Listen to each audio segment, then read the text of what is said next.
십계명 강의 제9번째 시간입니다. 오늘 제8계명을 공부하시겠습니다. The Ten Commandments, 출애굽기 20장 15절이 본문이 되겠습니다. 도적질 하지 말라.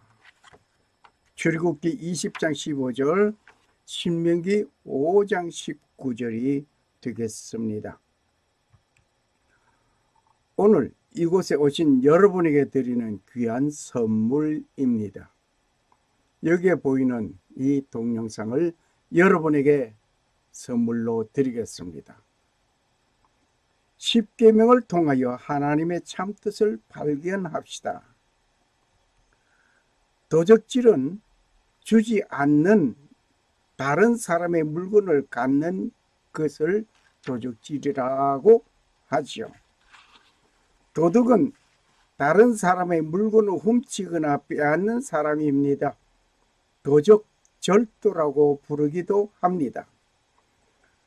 도둑 또는 도적질은 남의 소유를 정당하지 않는 방법을 통해 자신의 소유로 만드는 것과 남에 대하여 마땅히 해야 할 일을 하지 않는 것들을 총틀어 말할 수 있겠습니다. 도적질은 소유자의 정당한 뜻에 반하여 타인의 재물을 빼앗는 것입니다. 도적질은 정당하지 못하게 취하는 것, 남의 것을 자기의 것으로 삼는 것을 말합니다. 2020년 미국 대선에 표를 도적한 일이 있었습니다. 자기 표만 계산해야 하는데 남의 표를 자기 것으로 돌려 자기의 것으로 만든 일이 있습니다. 이것을 바로잡기 위하여 트럼프 미국 대통령은 소송을 통하여 되찾고자 합니다. 도적질 하지 말라. 적게 일을 하고 많이 가지려는 것도 도적의 하나입니다. 도적질을 스탑해라. 종업원이 정해진 시간을 충실히 근무하지 않는 채 완전한 보수를 받는다면 주인을 속이는 것입니다. 질이 낮은 서비스나 상품을 제공하는 것도 속이는 행위입니다. 고대 사회 이후 절도죄는 중요한 사회 범죄로 취급하고 있습니다.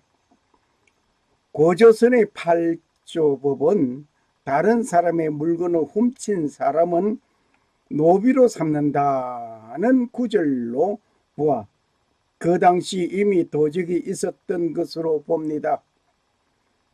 도적질을 하면 남을 속일 뿐만 아니라 양심을 거스리는 일로 먼저 자신을 속이게 되며 비록 상대가 눈치채지 못했다 하더라도 자신은 도적이 되는 것입니다. 말만 그럴듯하게 하고 행동이 일치되지 않으면 그것 또한 도적이 되는 것입니다. 세상을 속여서 물건이나 명성을 훔치는 잘못은 큰 도적입니다. 그러나 마음을 속여서 자기 자신을 속이는 일 또한 큰 잘못입니다. 인간의 욕심은 한이 없어서 이미 필요 이상의 것을 가지고 있으면서도 이웃의 최소한의 필요까지 독점하려는 노력을 하며 심지어는 이웃의 땀과 노력의 산물을 힘들이지 않고 자신의 소유로 삼으려는 억지까지 쓰고 있습니다. 참고로 야고보 4장 주 10절에서 앞에서 낮추라. 그리하면 주께서 너희를 높이시리라. 형제들아 피차에 비방하지 말라. 형제를 비방하는 자나 형제를 판단하는 자는 곧 율법을 비방하고 율법을 판단하는 것이라. 네가 만일 율법을 판단하면 율법의 준행자가 아니오 재판자로다. 입법자와 재판자는 오직 하나이시니 능히 구원하기도 하시며 멸하기도 하시느니라. 너는 누구간데 이웃을 판단하느냐. 들으라. 너희 중에 말하기를 오늘이나 내일이나 우리가 아무 도시에 가서 거기서 1년을 유하며 장사하여 일을 보리라 하는 자들아, 내일 일을 너희가 알지 못하는도다. 너희 생명이 무엇이뇨? 너희는 잠깐 보이다가 없어지는 안개니라. 너희가 도리어 말하기를 주의 뜻이면 우리가 살기도 하고 이것저것을 하리라 할 것이거늘 이제 너희가 허탄한 자랑을 자랑하니 이러한 자랑은 다 악한 것이라. 이러므로 사람이 선을 행할 줄 알고도 행치 아니하면 죄니라. 선을 알고도 행치 아니하면 죄라고 하였습니다. 오늘은 10계명 제8계명을 공부하시겠습니다. 제8은 도적질하지 말지니라. 도적질이라는 말은 히브리어에서 가나브입니다. 도적질이라는 말은 히브리 말로서 가나브입니다. 이 말은 훔치다, 속이다, 버리다, 참으로 비밀리에 가져가다, 도적질하다, 살그머니 가져가다 등등의 뜻이 있음을 우리는 여기서 봅니다. 제8계명을 주신 것은 소유권을 인정하라는 것입니다. 내 것도 인정하지만은 남의 것도 그 사람의 소유권을 인정하라 이겁니다. 내가 집을 사고 자동차를 구입하고 회사를 차렸습니다. 그리고 그 소유권 재산 관리 등기를 하였습니다. 그렇게 완벽하게 되었다고 나의 것인가 말입니다. 분명히 내 이름으로 등기하였으니 내 소유인 것은 분명합니다. 하지만 근본 소유주가 따로 있다는 것만은 기억해야 할 것입니다. 누굴까요? 근본 소유주가 누구인가를 알아봐야 합니다. 근본 소유주는 하나님이십니다. 창조주이시기 때문에 하나님이 근본 소유주입니다.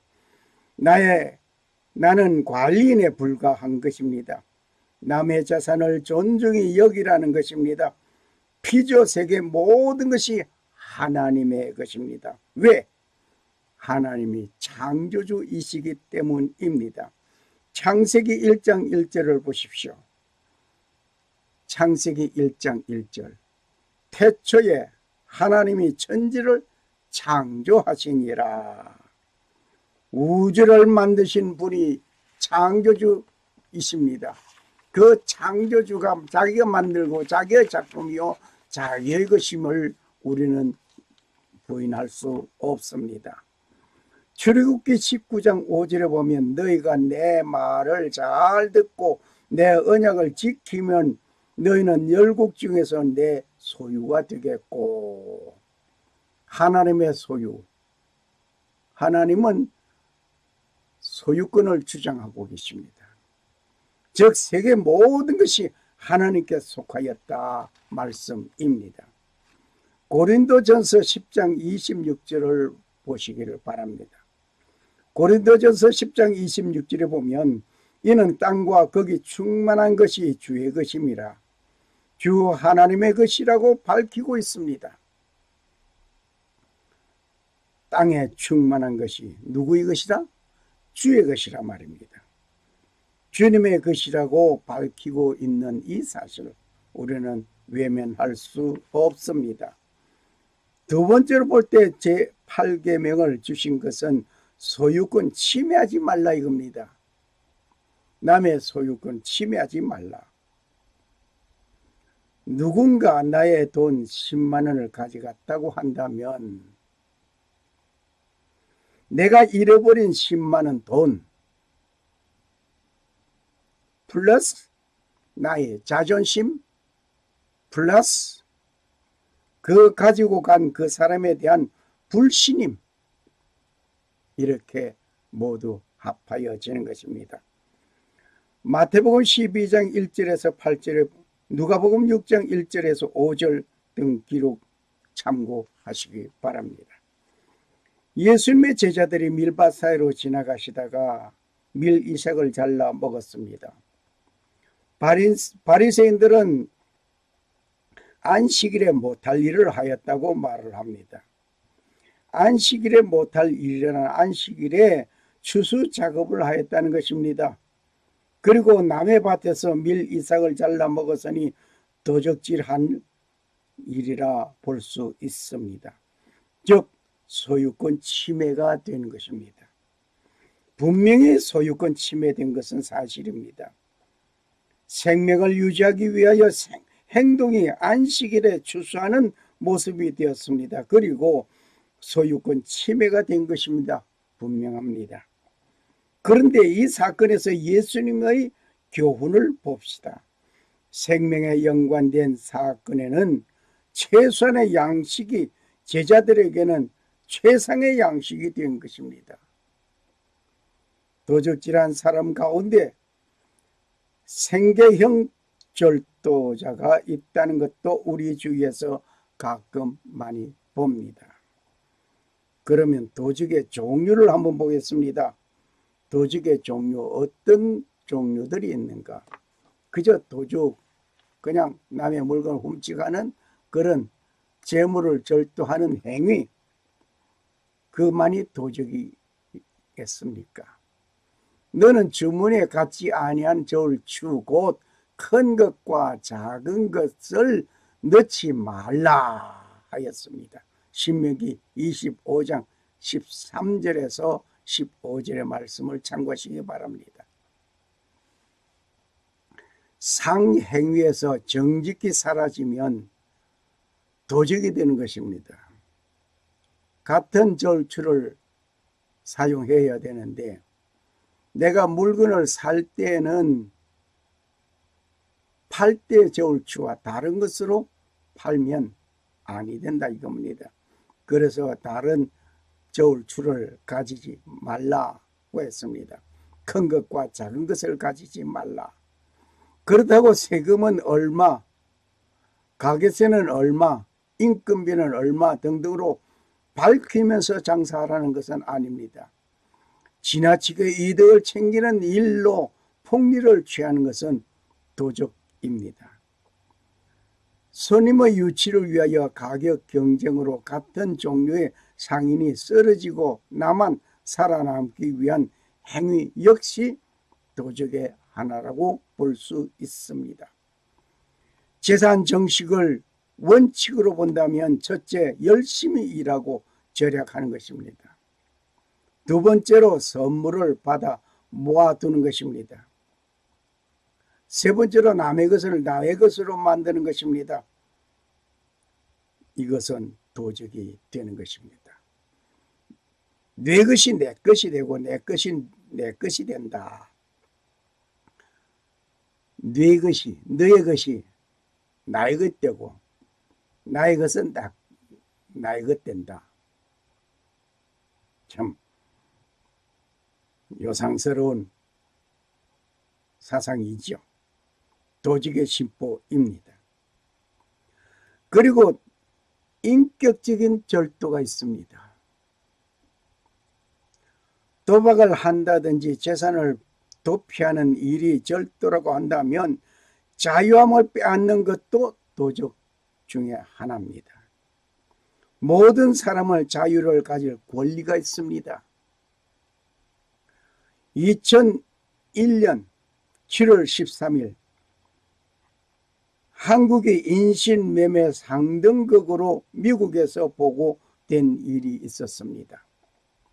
어린이 유괴 인신매매 불법 체류라는 것 때문에 온갖 노동에 혹사당하고 행복과 평화를 함께 착취당하는 일들은 도적당한 것입니다. 남의 답안지를 보고 그 답을 얻어내기 위하여 노력하고 내가 기록하는 것을 남의 지식을 나의 것으로 인용하는 일 역시 도적 중에 하나입니다. 인격적인 절도라고 보입니다. 그리고 순결을 절도하는 행위가 있습니다. 순기를 짓밟는 것도 절도의 하나입니다. 순진한 소녀를 꾀어 정을 통하는 것은 성적 회롱이며 폭행입니다. 이것을 말해서 성폭행이라고 하는데 절도입니다. 남녀의 순결을 짓밟는 것이 순결절도입니다. 그리하여 나온 말이 남자는 다 도둑놈이라는 말이 있습니다. 이러한 못된 말을 남자들이 들어야 하겠습니까? 명예를 절도하는 행위가 있습니다. 명예훼손. 남의 인격을 손상시키고 무시하는 일 말입니다. 남의 인격과 명예를 손상시키는 말 역시 절도입니다. 불순종하는 것은 어떨까요? 불순종하는 것은 절도 중에 하나입니다. 명령자의 말을 무시하고 듣지 아니하는 것을 보고 불순종이라고 말을 하겠습니다. 그러나 그것도 절도입니다. 뿐만 아니라 주고받는 것에 대한 절도도 있습니다. 어떤 유명한 작가는 자기 일에 너무나 분주하여 자기 아내를 사랑하는 일을 잘 못하였습니다. 즉 애무하고 아내와 같이 있어주지 못하였습니다.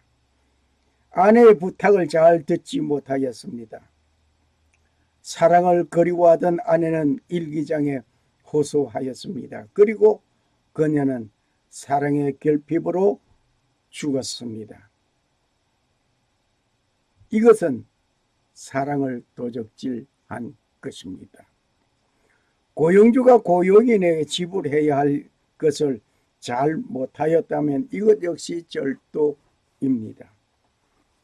반대로 고용인이 고용주에게 제대로 일을 하지 아니하면 역시 절도입니다. 보라, 너희 밭에 추수한 품꾼에게 주지한 싹시 소리 지르며 추수한 자의 우는 소리가 만군의 주 귀에 들렸느니라. 야고보 5장 4절 말씀입니다. 보라, 너희 밭에 추수한 품꾼에게 주지 아니한 싹시 소리 지르며 추수한 자의 우는 소리가 만군의 주의 귀에 들렸느니라. 자기 자신을 도적질하는 일도 있습니다. 자기 자신을 도적질하다니요. 어떻게 내 자신을 도적질할까 생각해 보셨습니까? 인색함으로 자신을 도적질하는 것입니다. 인색한 사람은 자신을 도적질하고 있다는 사실을 기억해야 할 것입니다. 뿐만 아니라 허비하는 것도 자신을 도적질하는 것입니다.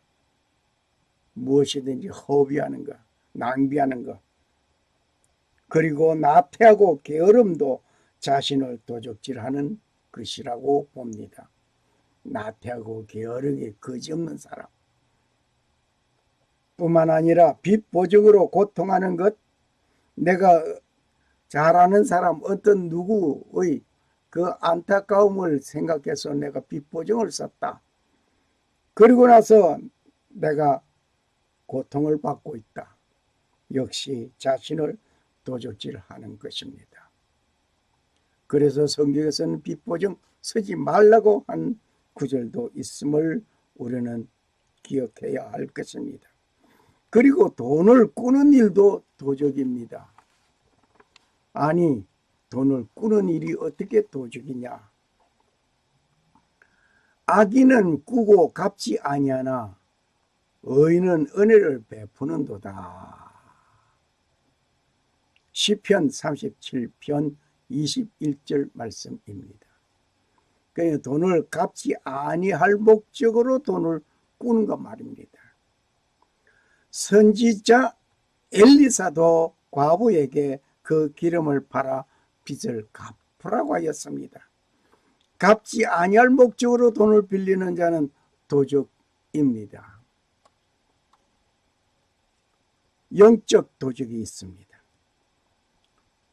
영적 도적에는 어떤 도적들이 있을까? 정말 우리는 생각해 볼수록 깜짝 놀랄 일들 지금 많았습니다. 남의 물건이나 훔치면은 그 도적인 줄 알았더니 여러 가지 각계의 도적들이 있고 나 역시 도적이라는 사실도 망각하고 잊어버리고 생각지 못한 가운데 도적이라는 사실도 우리는 자인하지 않을 수 없습니다. 더더욱이 영적 도적, 11조를 도둑질한 사람이 영적 도적입니다. 11조 도적. 사람이 어찌 하나님의 것을 도둑질하겠느냐? 그러나 너희는 너의 것을 도둑질하고도 말하기를 우리가 어떻게 주의 것을 도둑질하였나이까 하도다. 이는 곧 11조와 헌물이라. 너희 곧 온 나라가 나의 것을 도둑질하였으므로 너희가 저주를 받았느니라. 말라기 3장 8절 9절 말씀입니다. 그리고 하나님의 영광을 도둑질함이 있습니다. 하나님의 영광을 도둑질하는 백성들이 크게 부르되 이것은 신의 소리요 사람의 소리는 아니라 하거늘 헤롯이 영광을 하나님께 돌리지 아니하는 고로 주의 사제가 곧 친히 충이 먹어 죽으니라. 사도행전 12장 22절 23절 말씀입니다.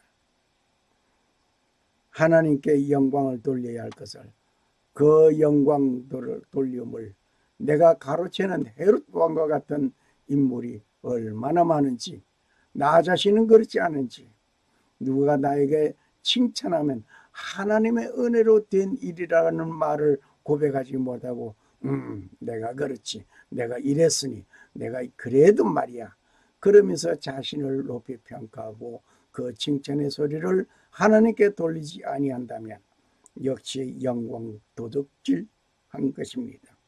하나님의 영광을 도둑질하지 맙시다. 하나님의 이름을 악하게 이용한 것 역시 도적입니다. 하나님의 이름을 악하게 이용하는 사람 너무나 많습니다. 가로되 네가 만일 하나님의 아들이거든 뛰어내리라 기록하였을 때 저가 너를 위하여 그 사자들을 명하리니 저희가 손으로 너희를 받들어 발이 돌에 부딪히지 않게 하리로다. 마태복음 4장 6절 말씀입니다. 사탄이 예수님을 시험할 때 하나님의 아들이거든 하나님의 아들이라는 사실을 사탄이 모르고 했을까요? 다 알고 있습니다. 그런 하나님의 이름을 악하게 이용하는 도적들 우리 주위에 많이 있습니다. 하나님을 두고 맹세하노니 라고 하는 말도 많이 듣습니다. 자본가가 되는 일은 좋은 일입니다. 그러나 이기심을 가지게 되면 도적이 되는 것입니다. 부유한 삶을 사는 것은 좋은 일입니다. 그러나 욕심쟁이가 되면 도적입니다. 이윤을 위하여 일하고 장사해야 할 것은 분명합니다. 그러나 불행한 사람의 것을 착취하면 도적이 되는 것입니다.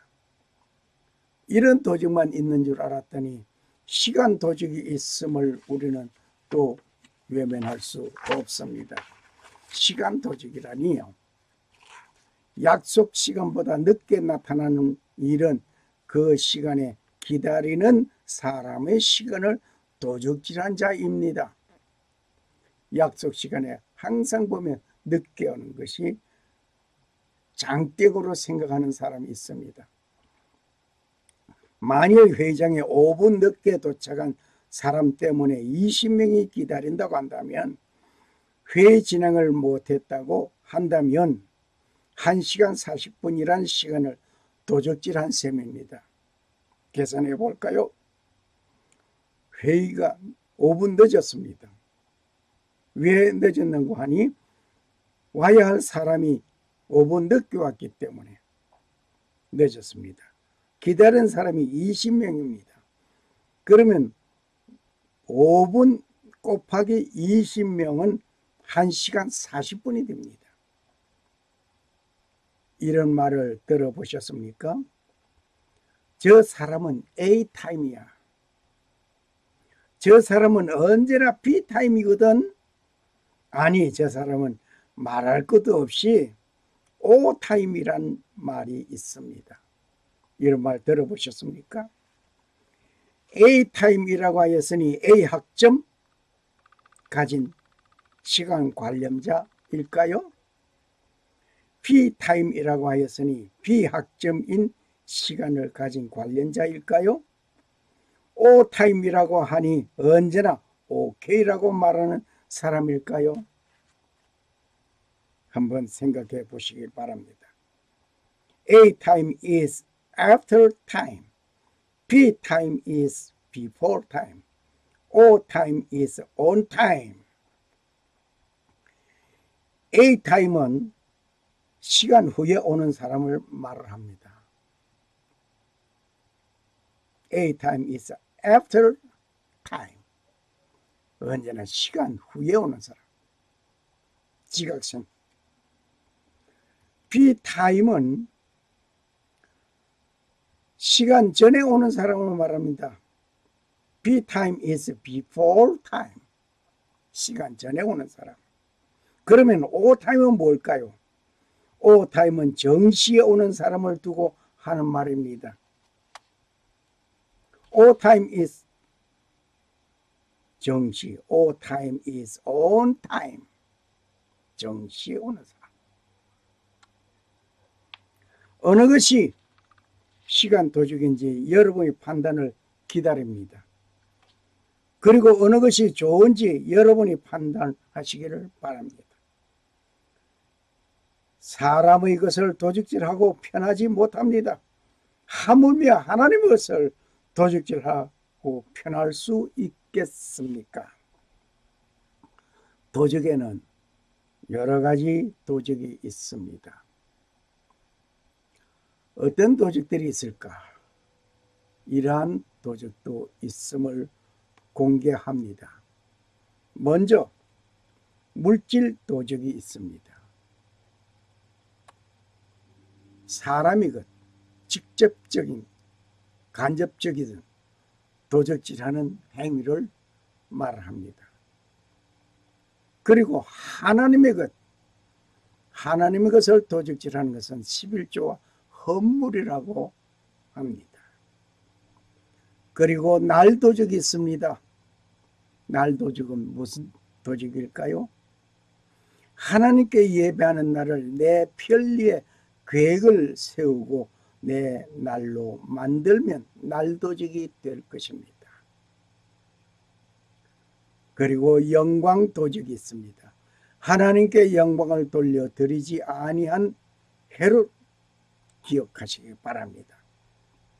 사람의 것을 도적질하고도 편치 못하였는데 하물며 하나님의 것을 도적질하고 편하겠습니까?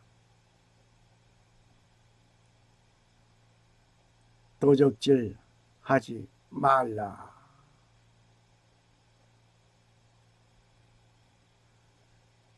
샬롬.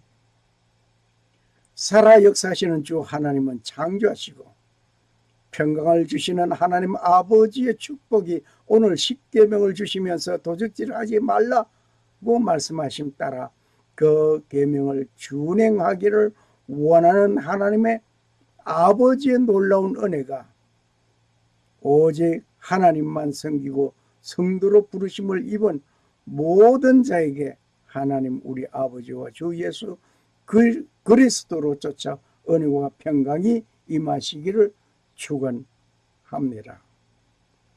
감사합니다. 할렐루야. 예수님은 여러분의 마음을 녹하고 계십니다.